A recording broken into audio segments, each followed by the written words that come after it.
Welcome to our channel மாணவ ஆசிரியர். இந்த இடம் நம்ம என்ன அப்டேட் பார்க்க போகிறோம்னு பார்த்தீங்கன்னா 12th ஸ்டாண்டர்ட் கெமிஸ்ட்ரி பப்ளிக் எக்ஸாமினேஷனுக்கான அஃபிஷியல் ஒரிஜினல் கொஷின் பேப்பர் தான் பார்க்க போகிறோம். அது பார்க்கறதுக்கு முன்னாடி மாணவ ஆசிரியர் யூடியூப் சேனலை சப்ஸ்கிரைப் பண்ணிட்டு கீழே இருக்கக்கூடிய பெல் ஐக்கானை ப்ரெஸ் பண்ணி ஆன் வச்சிங்கன்னா உடனுக்குடன் ஸ்கூல் காலேஜ் அஃபிஷியலாக நோட்டிஃபிகேஷன் வரும். So 12th standard chemistry public எக்ஸாமினேஷனுக்கான அஃபிஷியல் ஏ டைப்புக்கான ஒரு கொஷின் பேப்பர் தான். பேட்டர்ன் பொறுத்த வரைக்கும் 70 மார்க் தான் எக்ஸாமு. 3 இயர்ஸ் வந்து பார்த்தீங்கன்னா டைமிங்கு.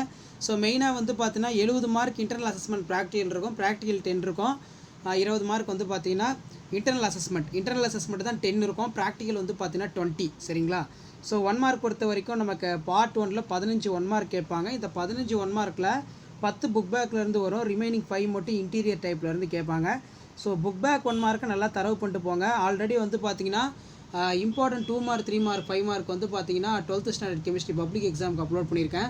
நான் அப்லோட் பண்ண 2 மார்க் 3 மார்க் நீங்கள் நல்லா படித்தாலே போதும். இன்டீரியர் 1 மார்க் எது கேட்டாலுமே நீங்கள் எழுதிடலாம். ஸோ அதுக்கேற்ற மாதிரி வந்து பார்த்தீங்கன்னா ஆல்ரெடி நான் அப்லோட் பண்ண 2 மார்க் 3 மார்க் 5 மார்க்கை ஒரு கிளான்ஸ் வந்து பார்த்தீங்கன்னா நல்லா ரிவிஷன் பண்ணிக்கோங்க. ஸோ இதில் நம்ம ஸ்ட்ரைட்டாக வந்து பார்த்தீங்கன்னா 2 மார்க் டிஸ்கஸ் பண்ணலாம், 2 மார்க் 3 மார்க்லாம். இது வரைக்கும் நான் வந்து பார்த்தீங்கன்னா ஒரு 3 set of question paper upload பண்ணியிருப்பேன். 12th ஸ்டாண்டர்ட் கெமிஸ்ட்ரி பப்ளிக் எக்ஸாமினேஷனுக்கான அஃபிஷியல் கொஷின் பேப்பர். இது வந்து பார்த்தீங்கன்னா 4th set of question paper. So இந்த 4 கொஷின் பேப்பரும் நல்லா படிச்சுக்கோங்க. கண்டிப்பாக நமக்கு ப்ரீவியஸ் இயர் கொஷின் பேப்பர்லேருந்து கொஷின்ஸ் அதிகமாக ரிப்பீட் ஆகும், அதனால் அதை நல்லா படிங்க. ஸோ ஃபர்ஸ்ட் வந்து பார்த்தீங்கன்னா எவையேனும் 6 வினாக்களுக்கு இடைவெளி வினா எண் 24க்கு கட்டாயம் இடைவெளிக்க வேணும். 6 × 12 போராக்ஸின் பயன்களை தருக. Give the uses of borax, ரொம்ப இம்பார்ட்டன்ட். இடைநிலை தனிமங்கள் மாறுபடும் ஆக்சிஜனேற்ற நிலைகளை பெற்றுள்ளன. ஏன்? Why d block of elements exhibits variable for oxidation of state. அலகு கூட்டினை வரையறுக்கவும். Define unit cell. ஆஸ்வால்ட் நீர்த்தல் விதியினை கூறுக. State the Ostwald dilution law. So நமக்கு ஆஸ்வால்ட் டைல்யூஷன் லாலாம் அடிக்கடி கேட்கக்கூடிய ஒரு முக்கியமான 2 மார்க். அடுத்து பார்த்தீங்கன்னா சமான கடத்திகள் வரையறுக்கவும். Define the equivalent conductances. Next பார்த்தீங்கன்னா மின்பகுளி கடத்து திறனை பாதிக்கும் காரணிகளை குறிப்பிடுக. Mention any 2 factors that affected for the electrolytic conductances. மின்னார் சவுடு பரவல் என்றால் என்ன? What is mean by electro osmosis. இது ரொம்ப இம்பார்ட்டன்ட் 2 மார்க், இது நல்லா படிச்சுக்கோங்க. அடுத்து பார்த்தீங்கன்னா பெப்டைட் பிணைப்பு பற்றி சிறு குறிப்பு வரைக. Write the short note of peptide bond. அடுத்து பார்த்தீங்கன்னா பின்வரும் வினைகளில் ஏ மற்றும் பியை கண்டறிந்து from following the reactions of identify A and B. அடுத்து 3 மார்க் பொறுத்த வரைக்கும் பார்த்தீங்கன்னா நமக்கு மெயினாக வந்து பார்த்தீங்கன்னா 33 வந்து பார்த்தீங்கன்னா compulsory. 6 × 3 18. Answer any 6 of question. Question number 22 is compulsory. அணைவு எண் என்றால் என்ன? பிசிசி அமைப்பில் உள்ள ஒரு அணைவின் அணைவு எண் யாது? What is mean by the term of coordination number? What is a coordination number of atoms? A BCC structure. Halogen இடைச்சேர்மங்கள் என்றால் என்ன? 2 எடுத்துக்காட்டுகள் தருக. What are the interhalogen compounds? Give the 2 examples. இரட்டை உப்பு மற்றும் அணைவு சேர்மங்களுக்கு இடையே உள்ள வேறுபாடுகள் யாவை? Give the difference between double salt and coordination compounds. So கண்டிப்பாக இதில் இருக்கக்கூடிய 2 மார்க் 3 மார்க் கொஷின்ஸ் நல்லா பார்த்துக்கோங்க. கம்பல்சரி ரொம்ப இம்பார்ட்டண்ட். அடுத்து பார்த்தீங்கன்னா பி தொகுதி தனிமங்களில் முதல் தனிமத்தின் முரண்பட்ட பண்புகளுக்கு காரணமான காரணிகளை குறிப்பிடுக. Mention the factors responsible for anomalous behaviour of first element of p block. அடுத்து பார்த்தீங்கன்னா மின்னார் பகுத்தல் பற்றிய ஃபாரடே விதிகளை கூறுக. State the Faraday's of law of electrolysis. பின்வரும் மாற்றியங்களை எவ்வாறு நிகழ்த்தலாம்? Ethylene glycol, acetaldehyde, glycerol, acrolein.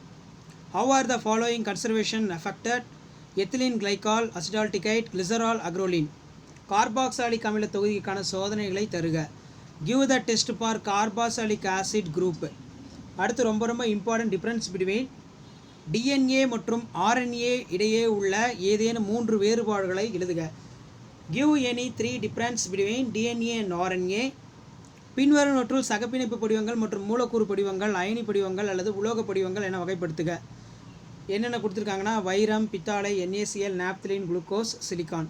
Classify the following covalent moleculars ionic and metallic solids. So இதில் பார்த்தீங்கன்னா டைமண்ட்டு, பிராஸு, NaCl, நாப்தலின், அதே மாதிரி குளுக்கோஸு, சிலிக்கான். ஸோ அடுத்து 5 மார்க் பொறுத்த வரைக்கும் பார்த்தீங்கன்னா இதில் இருக்கக்கூடிய கொஷின்ஸ் எதுவுமே ஸ்கிப் பண்ணாதீங்க. கண்டிப்பாக 5 மார்க் நமக்கு இதில் இருந்தால் கேட்பாங்க. 5 × 5 25. நுரை மிதப்பு முறையினை விரிவாக விளக்கும். நுரை மிதப்பு முறையினை விரிவாக விவரிக்கும், ரொம்ப இம்பார்ட்டன்ட்.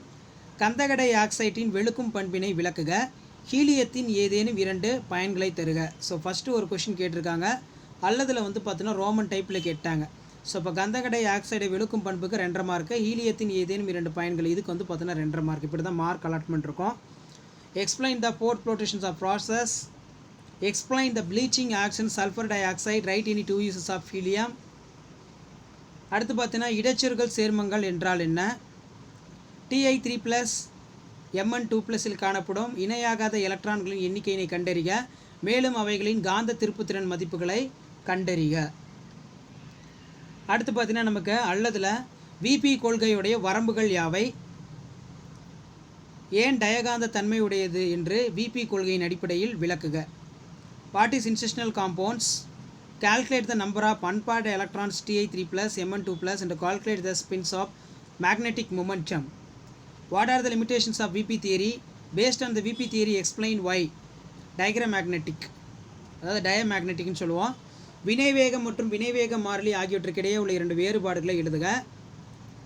ஏ விளைபொருள் என்ற பூஜ்ஜிய வகை வினைக்கான தொகைப்படுத்தப்பட்ட வேக விதியினை வருவிக்கவும். ஸோ கண்டிப்பாக இதில் இருக்கக்கூடிய 5 மார்க்கு 2 மார்க்கு 3 மார்க்லாம் நல்லா படிங்க, இதில் இருந்தால் உங்களுக்கு கேட்பாங்க. அல்லது வந்து பார்த்தீங்கன்னா 0.20 மோல் லிட்டர் -1 சோடியம் அஸ்டேட் மற்றும் 0.18 மோல் லிட்டர் அஸ்டிக் அமிலம் ஆகியவை கலந்துள்ள ஒரு தாங்கல் கரைசலின் pH மதிப்பை கண்டறிக. அஸ்டிக் அமிலத்தின் Ka மதிப்பு 1.8 × 10⁻⁵. Write the 2 difference between rate and rate constants of reaction. Derive the integration rate law of zero order reaction A product. அடுத்து R வந்து பார்த்தீங்கன்னா find out the pH proper solution containing 0.20 the mole liters of sodium acetate, 0.118 mole per liters in acetic acid, Ka for acetic acid for 1.8 × 10⁻⁵. So next பார்க்கலாம். பென்சால்டிகைடை பின்வரும் சேர்மங்களாக எவ்வாறு மாற்றுவாய். Benzene cinnamic அமிலம், மேலக்கைட் பச்சை.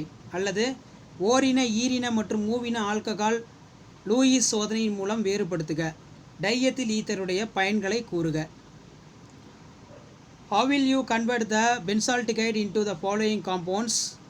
Benzoin, cinnamic acid, megalokite green.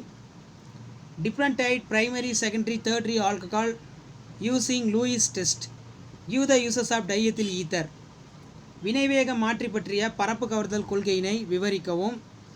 அல்லது C2H3N மூலக்கூறு வாய்ப்பாடுடைய கரிமச் சேர்மங்கள் A NaHC H2 H5OH ஒடுக்கமடைந்து C2H7N என்னும் வாய்ப்பாடுடைய சேர்மம் B ஐ தருகிறது. சேர்மம் B கார்போலமைன் வினைக்கு உட்படுத்தப்படுகிறது. சேர்மம் B நைட்ரஜன் அமிலத்துடன் வினைபுரிந்து நைட்ரஜனை வெளியேற்றி C2H6O என்ற மூலக்கூறு வாய்ப்பாடு சேர்மம் C ஐ தருகிறது. AB மற்றும் C ஐ கண்டறிந்து வினைகளை எழுதுக. Describe the absorption of theory of catalysis. So இதான் வந்து பார்த்தீங்கன்னா 12th ஸ்டாண்டர்ட் கெமிஸ்ட்ரி பப்ளிக் எக்ஸாமினேஷனுக்கான official original question paper. Video ஏர் பண்ணுறது ஃப்ரெண்டுக்கு ஷேர் பண்ணுங்கள், சேனலை சப்ஸ்கிரைப் பண்ணுங்கள். ஸோ இது வரைக்கும் ஒரு 4 set of question paper upload பண்ணியிருப்பேன். கண்டிப்பாக அந்த 4 கொஸ்டின் நல்லா படிச்சுட்டு போங்க. ஆல்ரெடி 12th ஸ்டாண்டர்ட் கெமிஸ்ட்ரியில் என்னென்ன இம்பார்ட்டன்ட் கொஸ்டின்ஸ் வந்து படிக்கணும், புக் பேக்கில் என்னென்ன இம்பார்ட்டன்ட் 2 மார்க் 3 மார்க் படிக்கணும், அதே மாதிரி இன்டீரியரில் என்னென்ன இம்பார்ட்டன்ட் 2 மார்க் 3 மார்க் படிக்கணும்னு சொல்லி அப்லோட் பண்ணியிருக்கோம். அது எல்லாமே நல்லா படிச்சுக்கோங்க. தேங்க்யூ.